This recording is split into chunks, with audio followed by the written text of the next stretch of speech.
Reason is being market extreme volatile है। 17 का Vicks, मैं आपको अपना एग्जांपल बताता हूँ। मैं किसी को रिसीव करने के लिए सिर्फ गेट तक गया और जब वापस आया तो बाजार हरे निशान में आ चुका था, लाल निशान से, वो भी 150 पॉइंट से।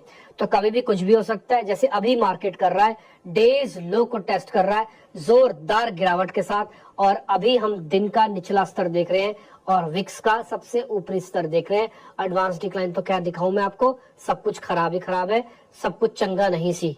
ठीक है जी, ऐसा लगता है नीचे कुछ रखा ही नहीं है, सपोर्ट ही नहीं है, भर भरा के गिरता जाता है मार्केट। कोई फंडामेंटल नहीं, फिर कोई फिफ्थ लार्जेस्ट इकोनॉमी नहीं, फिर कोई अर्निंग्स की सपोर्ट नहीं, फिर सब कुछ धूमिल हो जाता है जब बाजार गिरता है। और जिनका पैसा लगा है मैं उनके मनोभावना समझ सकता हूँ।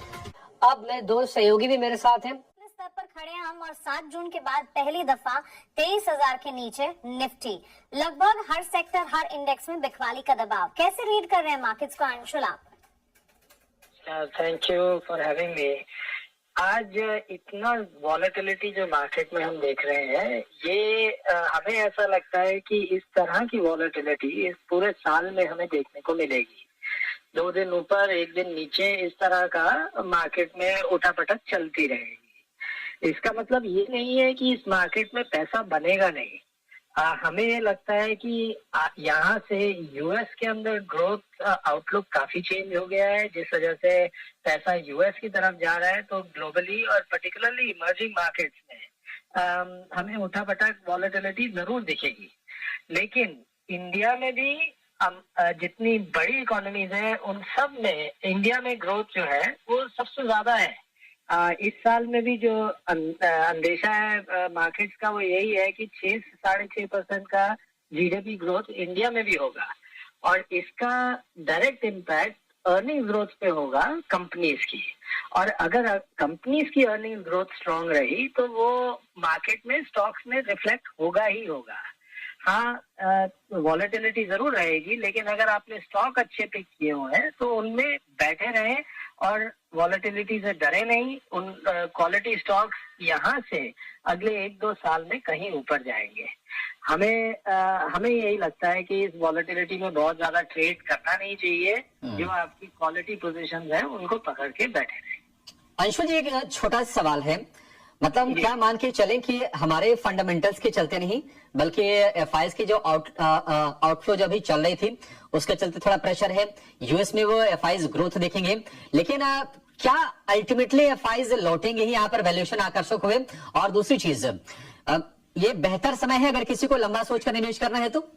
आपने बड़ा इम्पोर्टेंट एक सवाल पूछा है कि एफआईआई इंडिया पहुंचेंगे कि वापस आएंगे कि नहीं आएंगे।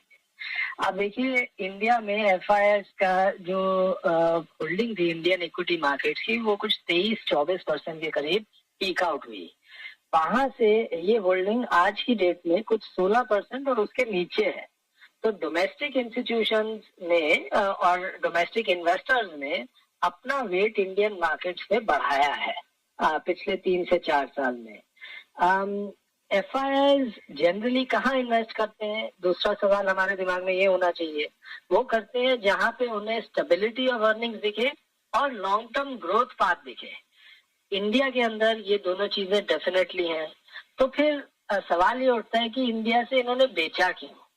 मेनली इसलिए बेचा क्योंकि इंडियन मार्केट्स में वैल्यूएशन थोड़े से ज्यादा हो गए थे बजाय, मतलब अगर कंपेयर करें बाकी मार्केट से, चाइना ले लीजिए, बाकी साउथ ईस्ट एशिया ले लीजिए, लैटिन अमेरिका, उन सब से इंडिया की वैल्यूएशन ज्यादा है। हमें ये लगता है कि अब इस करेक्शन के बाद, और अगर थोड़ी बहुत और करेक्शन होती है, तो इंडियन मार्केट्स रीजनेबल हो जाएंगी और जो बास्केट बायर्स हैं उनके लिए भी इंडियन मार्केट्स अट्रैक्टिव हो जाएंगी, इसलिए वो भी वापस लौटेंगे। और जो स्टॉक पिकर्स हैं उनके लिए तो भरमार है अपॉर्चुनिटीज। इतनी डीप मार्केट जो इंडिया की है वो बहुत कम मार्केट्स हैं ग्लोबल। इस वजह से स्टॉक पिकर्स के लिए भी और बास्केट बायर्स के लिए भी ये मार्केट अट्रैक्टिवनेस की तरफ बढ़ रही है। लॉन्ग टर्म में ये मार्केट काफी अच्छी रहने वाली है। और जो आपने बात कही कि पकड़ के बैठे रहे स्टॉक्स, क्वालिटी स्टॉक्स, वो भी बिल्कुल एकदम ऑन पॉइंट है। क्वालिटी स्टॉक्स है तो उनको लेकर बैठे रहिए और लॉन्ग टर्म के लिए उनमें ट्रेड ना करें। ठीक है अंशु जी, बहुत शुक्रिया ये बहुत ही क्रूशियल इनसाइट्स शेयर करने के लिए। तो स्टॉक्स अगर अच्छे हैं आप पकड़ के उनको बैठे रहिए, लॉन्ग टर्म के लिए कोई दिक्कत नहीं है। बास्केट बायर्स के लिए भी एक बढ़िया समय बन रहा है और बाजार और आकर्षक होने की तरफ बढ़ता हुआ दिख रहा है इस कमजोरी के बाद। रोहन मेहता टर्टल वेल्थ के काफी देर से बैठे हैं शांत अवस्था में। रोहन भाई, आप कुछ सोच रहे हैं कि हम क्वेश्चन नहीं पूछा इसलिए आप बोल नहीं रहे? क्या आप कुछ सोच रहे हैं? नहीं, मंदी में ऐसा ही होता है कि ना बोलना ही बेटर है, कि शांत रहना is the right way of going right. तो इसलिए मैं चुप हूँ। तो सही कह रहे हो आप। नहीं, ये बात सही कह रहे हो सर। चुप रहना बहुत सारी चीजों की मतलब दवाई है। मेरा खुद ऐसा मानना है कि चुप रहना बहुत सारी चीजों की दवाई है। अच्छा रोहन भाई, एक बार बताओ, ऐसा तो नहीं है कि चुप रहते रहते गूंगे ही हो जाएंगे हम, बोल ही ना पाए फिर मार्केट के अंदर? मार्केट तो ऐसा चल रहा है। नहीं, I think so it was the need of the hour. Means मैं आपको बताऊं कि बहुत टाइम जब क्या होता है, जब तेजी होती है ना, तो लोग फंडामेंटल्स या स्ट्रक्चर्स को भूल जाते हैं। एक रिजल्ट खराब और एंड वी हैव सीन के क्या होता है। तो मुझे ऐसा लग रहा है मार्केट बहुत, देखो ये जोन बहुत इंपॉर्टेंट होता है मार्केट का, बिकॉज यहाँ पे ही हमको टर्न अराउंड स्टोरीज मिलती है जब market is not into that zone. ये वॉलेटिलिटी क्यों है? क्योंकि लोग कंफ्यूज्ड है कि मार्केट नीचे जाएगी या ऊपर जाएगी। So everybody is fighting for their own things. तो क्लियर स्ट्रक्चर नहीं है और यहीं पे टाइम अच्छे स्टॉक्स मिलते हैं जो टर्न अराउंड होते हैं। तो हमको लग रहा है कि this is a very interesting time for investors. तो इतना फास्ट रिटर्न्स नहीं मिलेगा, पर ये नींव है नेक्स्ट तेजी के पिकअप्स के लिए। सो सब कुछ आज मिल जाए ऐसा जरूरी नहीं है for as an investor point of view.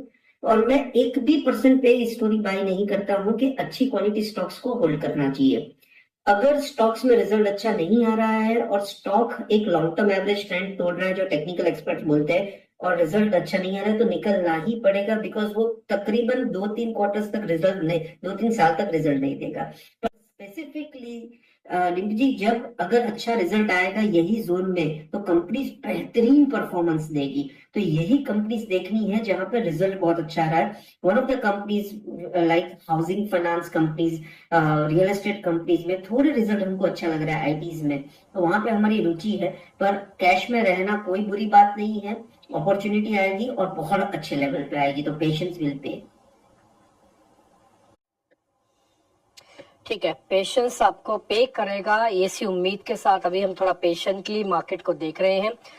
देखो, हमारी मजबूरी हो सकती है, 24 घंटे के अंदर चैनल है, अब पैनल बैठे हैं, गेस्ट बैठे हैं, आप भी हो, हम भी हैं, तो शेयर्स के डिस्कशन तो होगा ही। लेकिन इसका मतलब ये नहीं कि आपको खरीदना ही है, शांति से बैठे रहो बस। और मेरे को लग रहा है कि जैसे आप शुरुआत में आज रोहन भाई ने कहा ना कि केवल चुप रहना भी बहुत सारी चीजों की दवाई है, तो मेरे को लग रहा है कि इससे मार्केट में चुप रहना बहुत सारी चीजों की दवाई है, तो फालतू में तबीयत खराब हो जाएगी। थोड़ा रोको अपने आप को। 17 का वीक्स जो है अलाउ ही नहीं कर रहा हम सबको इस तरह से ट्रेड करने का। और मैं बता रहा हूँ, आज ना सभी का मूड खराब है। जिस तरह से फॉलो अप बाइंग आनी चाहिए थी वो नहीं आई। कल जितनी उम्मीद जगी थी आज उतनी ही निराशा है, और डबल निराशा है ना। तो ऐसा ये निराशा का भाव आए और एकदम से उम्मीद जग जाए, ये दोनों ही खतरनाक है। कम से कम मार्केट के जो स्विंग ट्रेडर्स हैं उनके लिए खतरनाक है। इन्वेस्टर्स बेचारों को तो फर्क ही नहीं पड़ता, वो तो आए हैं, वो तो 6 महीने के लिए आए हैं, 8 साल के लिए आए हैं, 1 साल 2 साल के लिए आए हैं, तो उनकी लीग अलग है। लेकिन जो मार्केट को रोज देख रहे हैं, रोज फील करते हैं, रोज अपने पोर्टफोलियो को ऊपर नीचे करके चेक करते हैं, उनके लिए थोड़ी सी निराशा की बात हो सकती है। प्रेशर आता है, ऐसा लगता है नीचे कुछ रखा ही नहीं, सपोर्ट ही नहीं है, भर भरा के गिरता जाता है मार्केट। कोई फंडामेंटल नहीं, फिर कोई 5th लार्जेस्ट इकोनॉमी नहीं, फिर कोई अर्निंग्स की सपोर्ट नहीं, फिर सब कुछ धूमिल हो जाता है जब बाजार गिरता है। और जिनका पैसा लगा है, मैं उनके मनोभावना समझ सकता हूँ। बिना पैसे लगाने वाला ज्ञान बहुत हो सकता है, लेकिन पैसे लगाने वाला ना बंदा बोल ही नहीं पाएगा मार्केट के अंदर। इस तरह के मार्केट के अंदर वो बिल्कुल सुप्त अवस्था में चला जाएगा, मौन हो जाएगा। 29 जैन की है मौनी अमावस्या, उससे पहले मार्केट ने मौन कर रखा है।